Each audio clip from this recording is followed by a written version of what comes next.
Oi!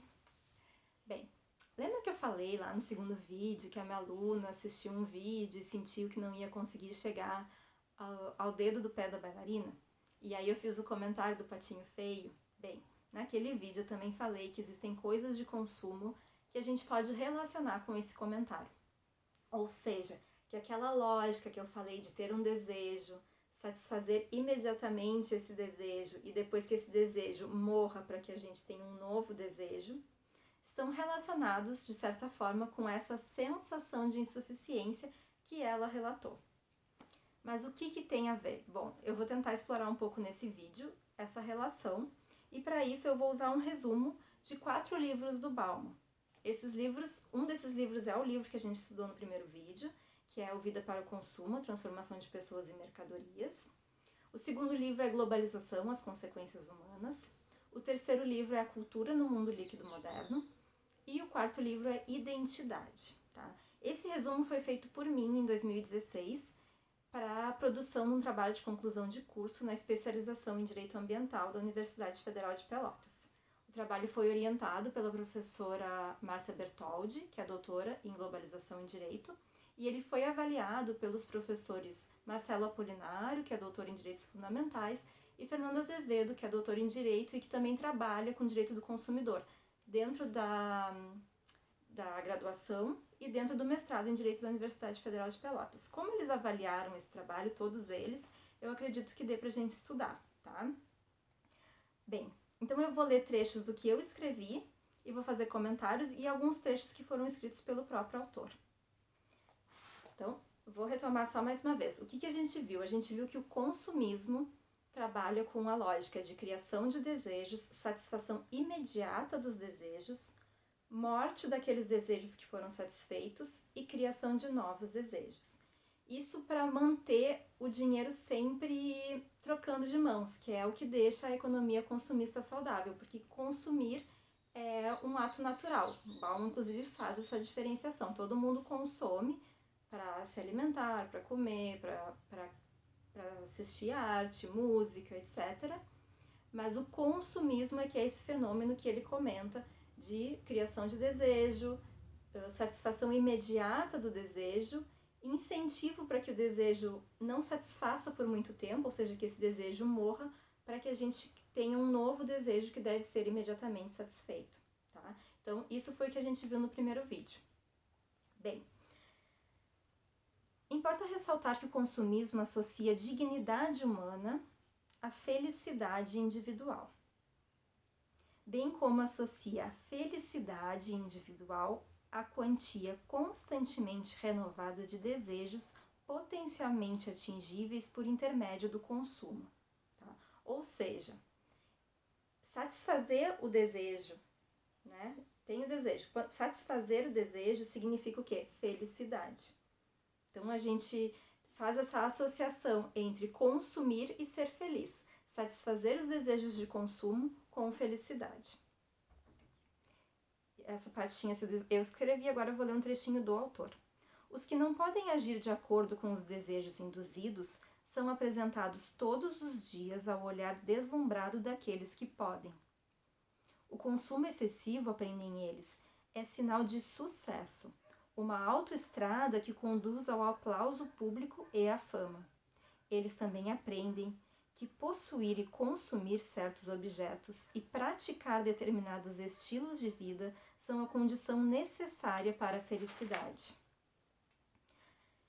Ainda, a lógica de constante descarte e substituição e de estratificação social conforme o desempenho consumista não se restringe ao consumo de bens materiais. Conforme se passa a explicar, a identidade e a cultura na modernidade líquida passaram à condição de produtos inseridos no mercado de consumo. Ou seja, a felicidade está associada à quantidade de desejos que eu consigo satisfazer. E esses desejos, eles são estimulados de fora, como a gente viu, para serem satisfeitos o quanto antes, porque como a gente viu lá no primeiro vídeo, né? Essa tendência, ela é uma tendência de estilo por um tempo limitado, logo em seguida não vai mais ser assim. Então a gente tem o desejo, a gente tem que satisfazer pra gente estar na tendência. Se a gente está na tendência, a gente sente o quê? Felicidade. Só que essa tendência ela muda, ela tem que morrer em seguida. E aí a gente tem um novo desejo. Então, ao mesmo tempo em que se promove a felicidade na compra, aqui se promove a não satisfação. Se promove que a gente consuma para se sentir feliz e depois logo em seguida não se sinta satisfeito com aquilo que a gente tem. Porque agora existe uma nova tendência de estilo que a gente tem que consumir novamente. E esse consumo dessas tendências, eles não estão associados somente a objetos materiais, como uma blusa, como um aparelho eletrônico. Ele também está associado com a identidade e com a cultura, ou seja, com a nossa personalidade, com aquilo que a gente é, com aquilo que a gente representa, com o nosso estilo de vida, com as coisas que a gente mostra para as pessoas que a gente é e com aquelas coisas que a gente alimenta, ou seja, os nossos hábitos, o nosso modo de se expressar, o nosso modo de preencher o tempo, tudo isso também é estimulado de fora a ser satisfeito e depois desestimulado para que seja removido, descartado para o lixo e um novo desejo então venha a ser desejado, né, e satisfeito. Bem, então assim, identidade e cultura são mais uma tentação buscando atrair consumidores e neles instigar novos desejos e necessidades, mas evitando o sentimento de satisfação, sob pena de novos desejos não florescerem. Tá?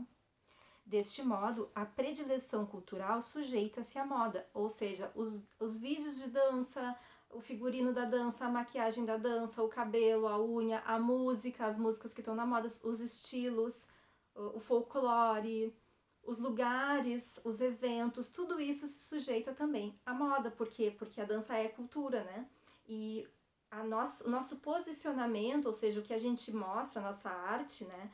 O que a gente vai mostrar para o público também é a nossa identidade. E isso também é afetado pela dinâmica do consumo.